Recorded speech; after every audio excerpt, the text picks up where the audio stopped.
Hey, what's going on, guys? DJ Hez here, CollectiveKicks.com. Got a video for you guys today, a little discussion regarding the Solar Red Yeezy Foamposite Pro images that we have seen on the internets. And if you have not seen this, you can click the link in the description. It'll take you to my website, and it will show you guys the images provided by SolUp. And it's an interesting turn of events with regards to the Foamposite in general, because we have seen, and I'm going to scroll down a little bit here so you guys can see more of the shoe. And you can actually read this part of the article if you want, or you can go to the site and actually check this out yourself. But it's an interesting turn of events we're seeing, because the Foamposite felt like it was on this last breath, and then all of a sudden it came out with the Oregon Duck Foamposites, and I think those are fresh. As much as I hate them because I'm not an Oregon fan, I will have a review on them coming up on my channel soon. But just a heads up on that. Anyway, then we see images of this Supreme pack. There's the black Supremes and the red Supremes. If you guys haven't seen that, I have articles on my website on those as well.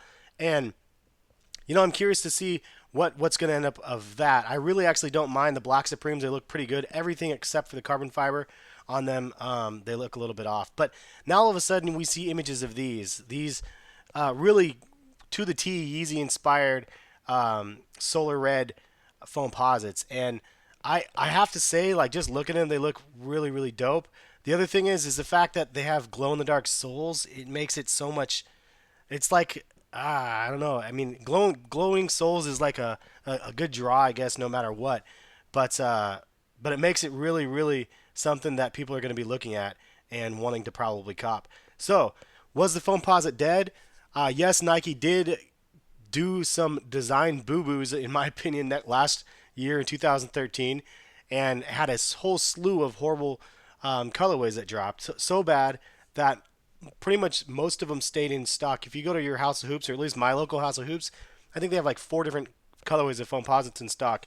And if you think back 4 or 5 years ago, that would have never happened, or 3 years ago, that would have never happened. I mean, I guess right up until and right after the Galaxy Foamposites. But now it's like, with the hype that we are seeing from these already, I think people are going to be excited to try to get these shoes. Will it justify the $250 price tag that's like most of these have? I'm assuming it's going to be around that as well. And I think that's the reason why in 2013 the prices were so high. That's the reason why we saw a lot of these mediocre colorways just sit on shelves, is because who wants to pay $250 for a shoe that they don't really love the design of?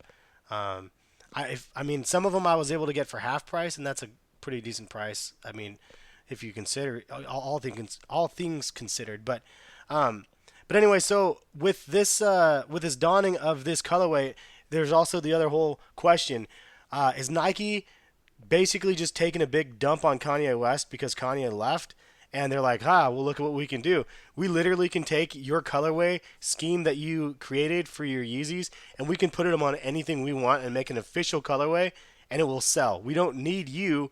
We had those couple things, and they're inspired by, and haha, since you left us, we can still make money off you, sort of thing. Is this kind of a basically Nike taking a dump on Kanye, or is this just Nike being straight up lazy? Like, this is a colorway that they're going to have now, and then the next one they're going to have the Zen colorway or something like that. They're just regurgitating things that we've seen customs of, things that we have seen Nike ID versions of, and whatnot. Like, and I'm just scrolling as I talk. Some of you guys are funny because you're like, well, like, I'm trying to scroll on the page but it's like the video and I'm talking over it. But yeah, I think that's the magic question. Again, is Nike taking a dump on Kanye, or is Nike just getting lazy with their design inspirations? We saw that some of their design inspirations that they conjured up for the first time with the Weatherman series, and some of the other ones that landed last year, and they didn't do so well. So maybe regurgitating is a good thing. At the end of the day, regardless of anything, it should be about your personal taste and your personal preference, and if you personally like a shoe or you personally don't like a shoe, and I think that if you put that before any hype or any sort of affiliation to resale and anything like that, then you'll be better off just as a person knowing what you like. If you don't focus on retail, if you don't focus on hype, it makes a big difference. And I think that it's something that is important for us as sneaker people to consider every now and then. Do I personally like these things? I actually think they look pretty crazy. But I'm also a big fan of mostly black shoes, little hits of color, and this definitely has the hits of color. And the glow in the dark soles, I mean, it's kind of a win-win. The only thing for me, I'm not a big fan of the Foamposite Pros. I'd rather have this be a Foamposite 1. I don't love the Nike swooshes on the side. As I mentioned this 1,000 times, if you wear the crap out of your shoes like I did back in my day of my foams, the plastic swoosh ends up falling off, and that was no fun for me, and I'm still salty about that.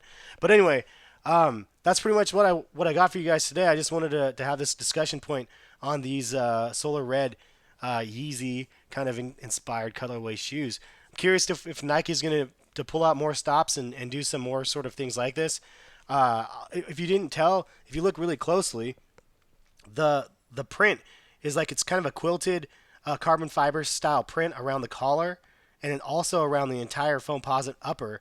There is a carbon fiber esque kind of outline to it too. So I thought that was kind of cool. It's mildly textured, giving mild texture over a broad surface like this, and then you have little mini details, little texture on the collar and everything. To me, adds a great deal of detail to a sneaker. So definitely want to see more of this shoe. I want to see some images, more images of the shoe, and when there's a release date, I will have the information on collectivekicks.com. Hopefully, you guys don't mind this style of video. I do like bringing you guys some of the sneaker news and giving you guys a little bit more of my actual thoughts on the shoe versus just looking at a quick little article. So, but that's all I got. Hopefully, you guys have a good rest of the day, and we will catch you guys for another video later. Thanks for watching. Peace.